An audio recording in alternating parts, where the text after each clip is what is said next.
재적 학생으로 지내면서 정체성이 불분명한 상태에서 산다는 것이 얼마나 힘든 일인지 뼈저리게 느꼈다. 나는 학생인가? 재적되었으니 고졸의 사회인인가? 아니면 대학 중퇴생인가? 사실은 시국사범이었기 때문에 어떤 의미에서 나는 사회생활에 관해서는 제외된 자였다. 그리고 딱히 무엇 하나 하지 못하는 상태로 시간만 죽였다. 실업자인 것이 실업자 아닌 듯도 하고 처량해 보이는데 투자 같기도 한 나의 존재는 집안에서 뜨거운 감자였다. 다행히 그 다음 해에 학원 자율화 조치가 발표되고 데모 학생들에 대한 복학 허용 조치가 내려졌다. 복학하고 안 하고를 개인적 결단에 맡겼다면 그렇게 언론에 두들겨 맞지 않아도 됐을 터인데 각 대학교별로 복학생 협의회가 만들어졌고 복학에 관한 논의가 시작되었다. 복학은 전두환 군부 정권에 대한 굴복이라는 과격한 주장에서부터 복학해 학생운동에 활력을 불어넣어야 한다는 주장, 복학하고 안 하고는 개인의 문제이니 각자 알아서 하자는 주장까지 제기되었다. 우리 집에서도 논란이 벌어졌다. 어머니와 아버지가 복학을 두고 입장이 엇갈리셨다.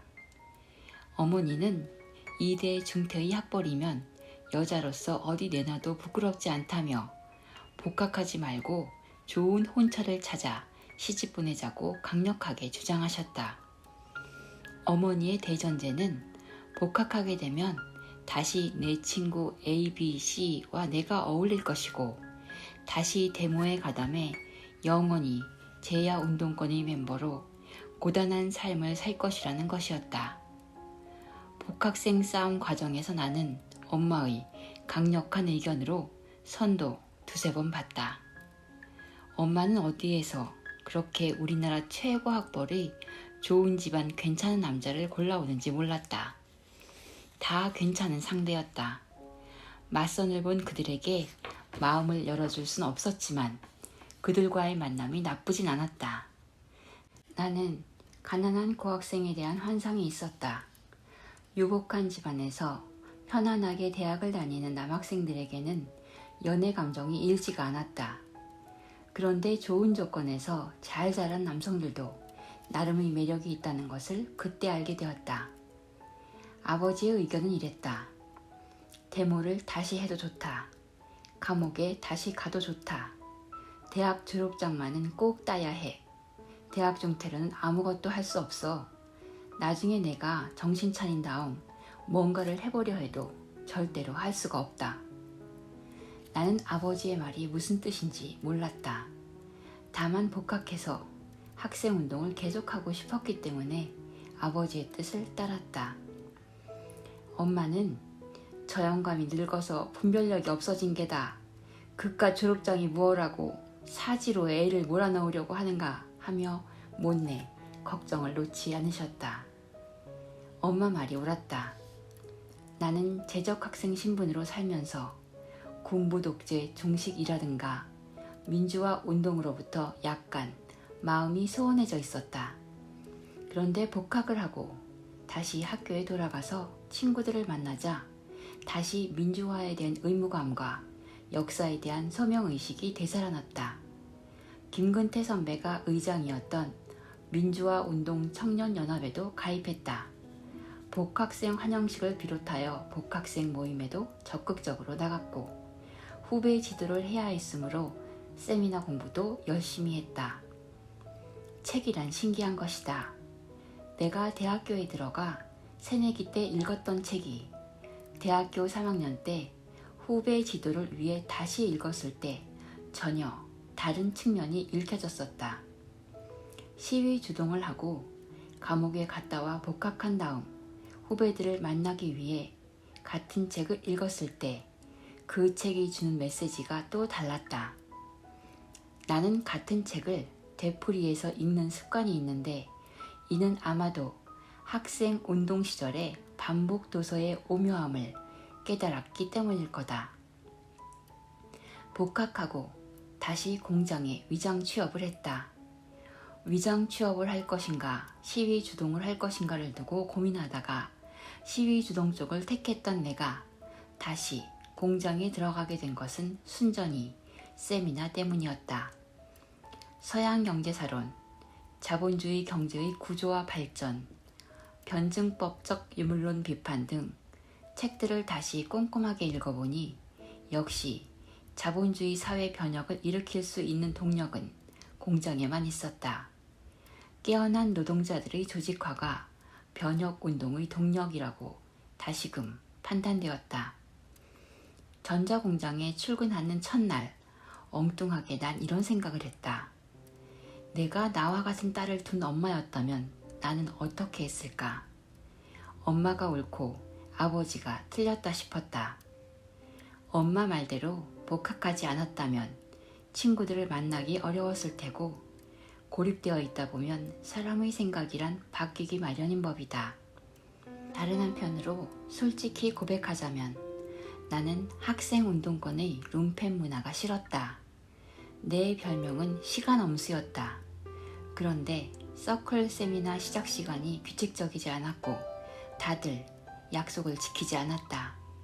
당시 우리들은 소시민적 습성을 규칙엄수, 깔끔한 복장, 예의 바른 태도, 공손한 말투, 단정한 머리, 가족 이기주의 등으로 규정하고 그 때를 벗기 위해 몸부림쳤었다.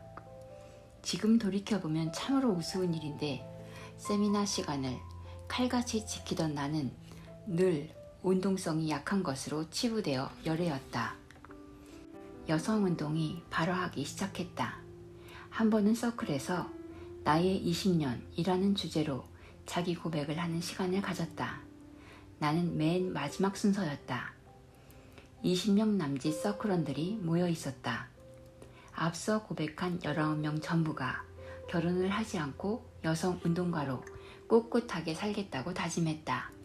맨 처음 고백한 아이가 아이를 낳지 않겠다고 했을 때 저 아이는 왜 저럴까? 나는 생각했는데 둘째, 셋째, 19번째까지 똑같이 말하자 나는 머릿속이 헝클어져 버렸다. 나는 우리 집이 좋았고 행복했기 때문에 반드시 결혼을 할 것이며 아이를 여럿 낳겠다고 결심하고 있었기 때문이다.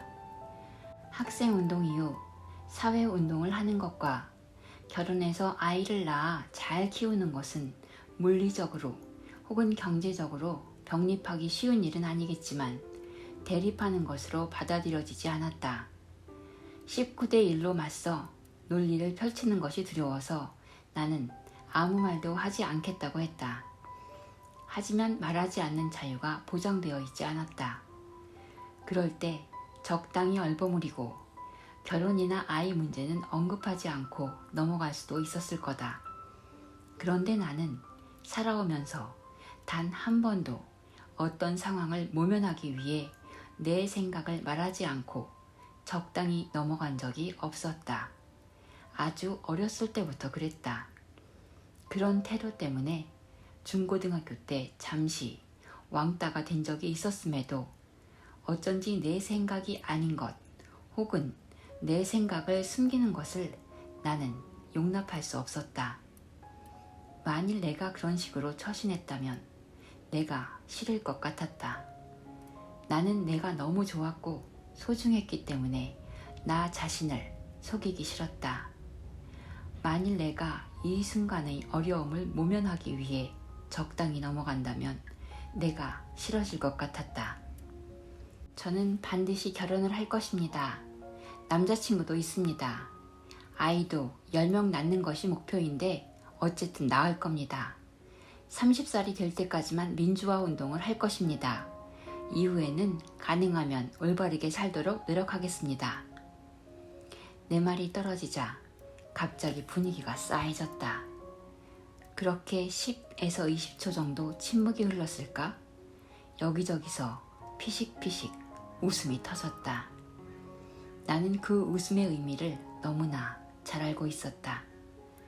선배 하나가 눈에 웃음을 가득 담고 내 무릎을 툭 치며 말했다.